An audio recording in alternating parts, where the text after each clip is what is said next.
amashyi menshi cyane twakire Pirote.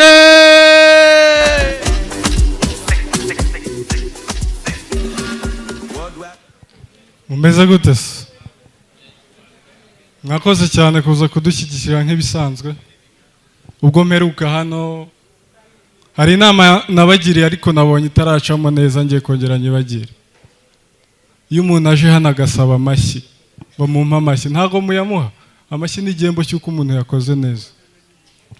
Umuntu nayabasaba mubona atayakuye ntimuyamuhe. Ubwo icyo gitekerezo cyiza mbahaye mumpa amashyi.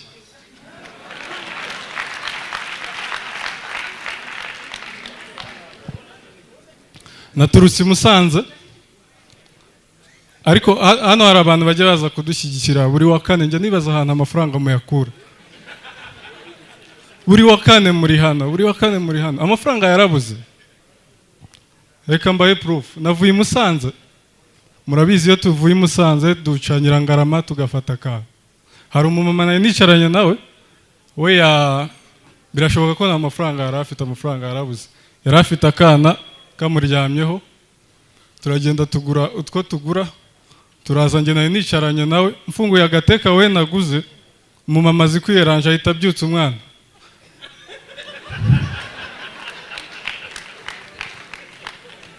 Yahise amubyutsa ngo bebe, ngo byuka usangire na anko.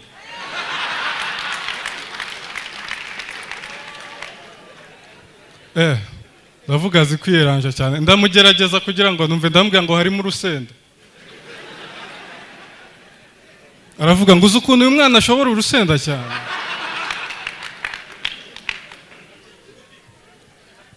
Kwiyeranja ariko niyo gahunda igezweho. Bruce Melody nawe muri iyi minsi ari kwiyeranja. Bruce Melody ubushize yadukubise indirimbo nziza When She's Around. Afite ubwoba bwo gusohora iyindi, ariko afite indirimbo yitwa Soweto. Murabizi kuri YouTube iyo ugiye gusacinga ikintu barakiguha cyangwa se bakaguha igisa nacyo. Umubare Bruce Melody yateye yiyeranja, hari indi ndirimbo yitwa Soweto y'umunya Nigeria yakunzwe. Tuzajya tujya gushaka indirimbo dukunda y'umunya Nigeria duhite tubona Melody, tumurebe tutari dufite gahunda. Uwo ni umubare mwiza. Uwo nanjye narawukoze. Nanjye mu minsi ishize nakoze filime, ntinya kuyishyira hanze kubera ko mutanzi ntago mwajya kureba ibintu byanjye. Ndavuga ngomba kuyizina izajya ituma muza kuyishaka, muzajya muyibona mutagiye gushaka njye, ahubwo mugiye gushaka izo mukunda. Sanga mukunda Papa Sava, mukunda Bamenya, mukunda n'umuturanyi. Ndavuga filime yanjye ngomba kuyita Umuturanyi wa Papa Sava ni Bamenya.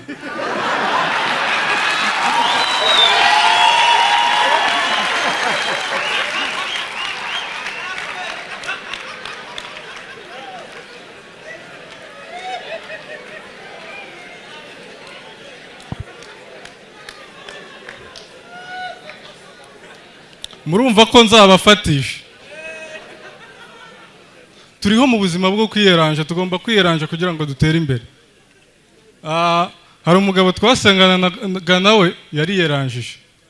Twarasenganaga muri church, ahita ajya gushinga business. Yashinze business y'amaroji. Twe duhita tumufata nkaho yaguye. Ariko creativity yajyanye muri business ye n'ubundi yayikuye mu rusengero. Murabizi muri roji room ziba zanditseho imibare, room ya mbere, room ya kabiri. We noneho yafashe izo room ahita zita ibitabo byo muri Bibiliya.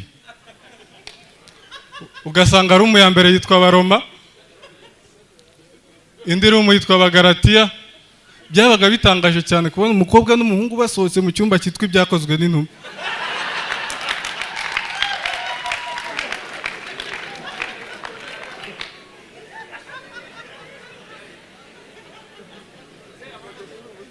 Noneho manager yazaga agasanga hari ibintu bitagenda neza, uburyo yababwiraga nibwo bumvaga bitangaje. Ngo kuki mu Baroma hasa nabi? Unari nagiye gusasa mu byahishuwe. Cyangwa stories z'abakozi nguzi ibintu byaraye bikorewe mu byakozwe n'intumwa. Bumvaga ari ibintu biri convaincre byatari. Turiho mu buzima bwo kwiyeranja, n'abanyarwanda bariyeranja. Uziko abanyamakuru biyeranja, cyane cyane abanyamakuru bakora iteganyagihe. Tukareba amakuru ugasanga hari umunyamakuru ushinzwe kuvuga amakuru asanzwe.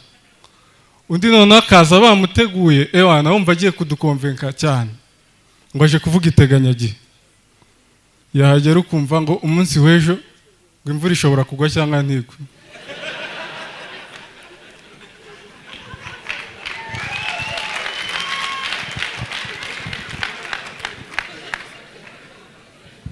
Abanyarwanda kuva kera twagiye tuvumbura ibintu bitandukanye. Abazungu mu Budage mu mwaka w'1932 mu Budage barateranye bavumbura yuko isi izenguruka izuba mu minsi 356.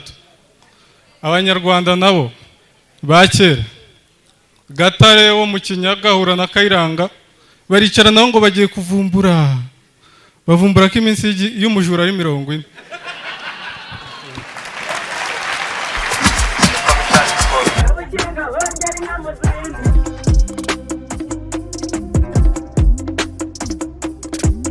Kabukinga hongera inyana ubwatsi, kabukinga